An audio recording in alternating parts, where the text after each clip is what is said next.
GONZO Education by Gregory Brandt. Chapter 2, 72 Chevy.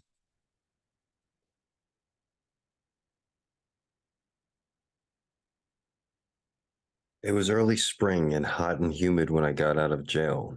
I had a clean mind and body and had never been so optimistic about the future. I was off probation and I hadn't smoked, drank, or had a single piece of candy in 4 months. I was so upbeat you'd think I'd be giving a self-help seminar. Michael took the bus to the downtown jail and waited across the street for me to get out. He greeted me with a handshake and Marlboro Red cigarette. He said he'd spoken to Mom and Guy and they said I could sleep on their couch. I told him I appreciated the offer, but I wasn't interested. Getting out of jail was a riveting experience, and I felt I could take over the world. I planned on joining the military, and the last thing I wanted to do was sleep on my mom's filthy couch. Michael and I caught a bus to Mom's house and waited in her living room for her to get home from work. When she opened the door, she dropped her groceries and gave me a big hug. She had a tear in her eye as she looked me up and down, making sure I was the same person and hadn't broken any bones. I told her I felt great and promised I'd never go back to jail again. I tried telling her about my plans to join the military, but she was just happy I was alive. Later that evening, Benny, Jonathan, and Janet came over, and I entertained everyone with amusing stories about my time incarcerated.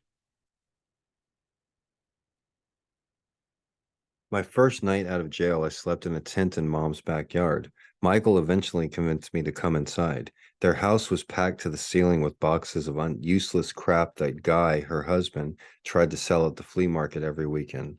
The only space available was on the tattered sofa, which smelled like dirty socks and corn chips.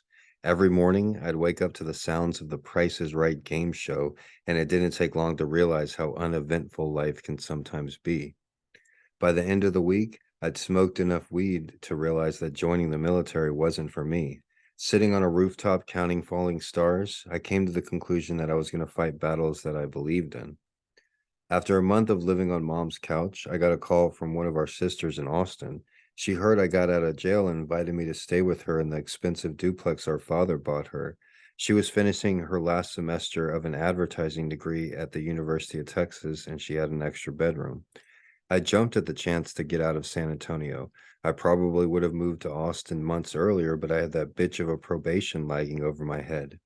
Michael and I had been there a few times, and it always seemed like a faraway location where everything was fresh and more exciting than anything in San Antonio. We'd never even been to a coffee shop before we visited one in Austin, Texas. Before I ever set foot in Austin, I pictured myself living there and going to school at the University of Texas. When you grow up in Texas, one of the first decisions young people make is whether they're an Aggie or a Longhorn. Most kids at our school sided with the Longhorns, but there were a few rebellious ones that go the other way and wear Aggie garb. I took a full year before making up my mind. There were so many Aggie jokes going around Texas that I wondered why anyone would want to associate with them. I thought there must be some mystical reason why they joined the sparsely populated Aggie camp instead of the vast Longhorn Brigade. I found the Aggie mysticism appealing, but after comparing the school's respected hand signals, I realized the University of Texas was the superior institution.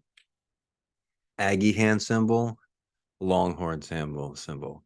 Aggies, yay. Longhorns, hook 'em. This was my first summer in Austin. My sister was busy with school, work, and a job internship.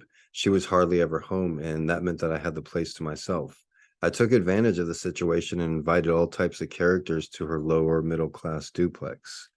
Every day I'd hang out on the street adjacent to UT known as the Drag. One of my first days in Austin, there was a parade for Heisman Trophy winner Ricky Williams. I felt a sense of community in Austin, unlike anything I ever experienced on the north side of San Antonio. I savored my days and did things I couldn't back home, like hanging out in coffee shops, arcades, and bookstores in the most urban neighborhood I'd ever been in. I met a smorgasbord of people associated with UT and spent hours writing poetry, flirting with girls, and playing the wide variety of cheap arcade games against the local group of homeless kids known affectionately to the people of Austin as drag rats. When I wanted a moment to myself, I'd slip into the Dobie Mall food court and stare out the second story window, daydreaming. Dobie Mall is a pseudo mall located a few yards off campus. It's one of the largest private dorms in the United States, and at one time was the tallest building in Austin. Michael Dell used to sell computers out of his room on the 27th floor, and director Wes Anderson made minimum wage selling movie tickets in Dobie Theater.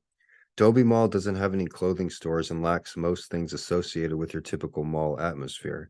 The first two floors were open to the public and included a food court, a cheap movie theater, a video game arcade, and a military recruiting station. There were a few other small shops, but nothing like the chain stores you'd find in a regular mall.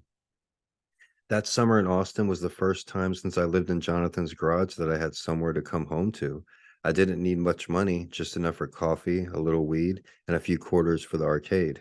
I was as content as a young person could be. By the end of the summer, I couldn't believe how many people I'd met and how many adventures I had. This kind of stuff didn't happen in San Antonio, and I had never felt so free and creative. Knowing that my sister wasn't going to kick me out despite me bringing home the occasional drag rat, gave me peace of mind. I could relax, work on my writing, and enjoy being alive. Toward the end of the summer, I bumped into a former coworker from my days selling newspaper subscriptions in San Antonio. We ran into each other one night at a 7-Eleven gas station. I was surprised to see someone I knew from my newspaper days. Austin felt so far from my hometown, and selling newspapers was the last thing on my mind. My old colleague from the San Antonio Express News excitingly told me that he and a few chosen members of the San Antonio sales crew had been contracted for a one-time only newspaper sales gig at the University of Texas. The job involved selling the Austin American Statesman paper to newly arriving college students and was going to happen on the drag. They called it the college campaign.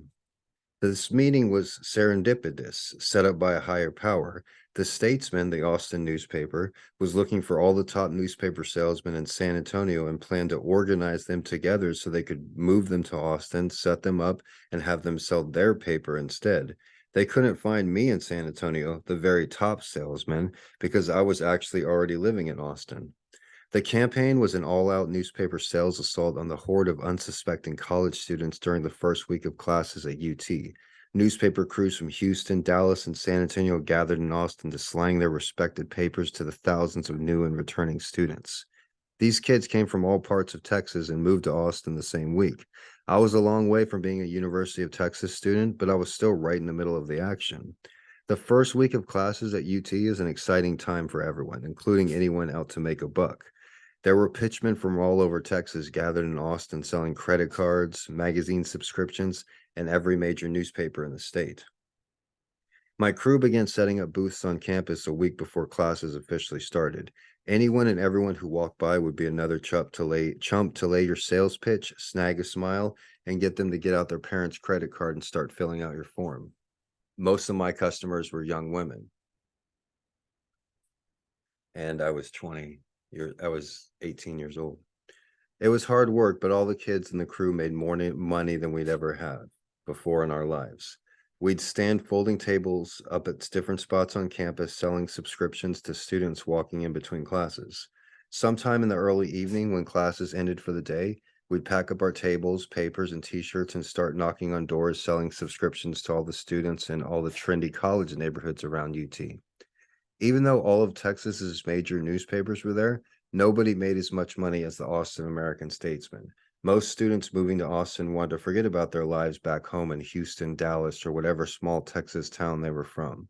Students, staff, and faculty were much more interested in getting a local paper delivered rather than one that's printed 100 miles away. None of the newspaper kids from San Antonio had stable families or were going to school regularly, so the move 60 miles north to Austin wasn't as traumatic for any of the delinquents. I was already there, one step ahead of my fate in my former newspaper cohorts.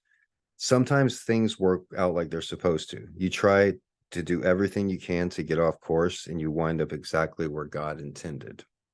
It was the best 2-week gig I had ever had. It gave me a chance to establish a relationship with UT and learn about the brilliant people there. I knew in my heart that whatever happened to me in the coming years, this campus and this neighborhood surrounding it was going to be a part of it. Whether I turned into a drag grad or a well-dressed journalism student, I knew this was the setting to whatever story my life was going to tell.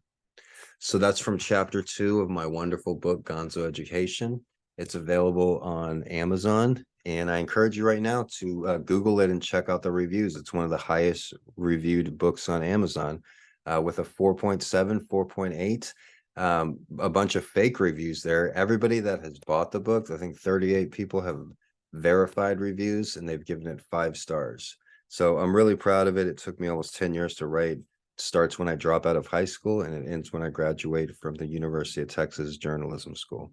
Thank you for listening, and everybody have a great day. I'll see you on TikTok and YouTube and Twitter and Instagram and everywhere else. But have a great day. And I'm doing my podcast every day. Episode 4 went well. I'll see you guys later.